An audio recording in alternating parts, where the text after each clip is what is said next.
טוב. מושבה גרמנית עכשיו. בוקר טוב. בוקר טוב. נוסעים לעין עקב.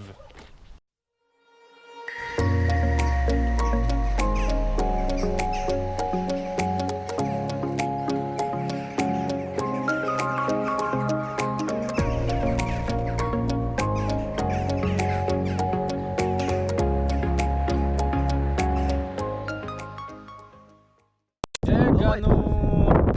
תגיד כמה מילים. ממש תגיד כמה מילים.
וואלה, הגענו לעין עקב.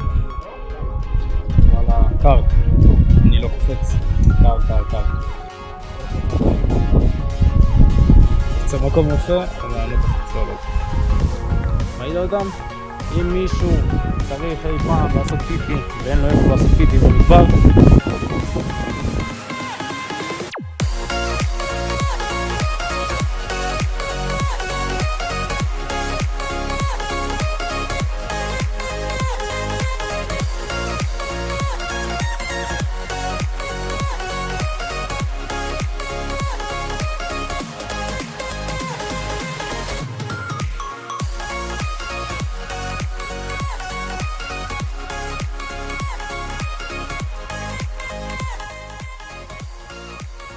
סיימנו את היום הזה, נקראנו אחוז שרמוטה.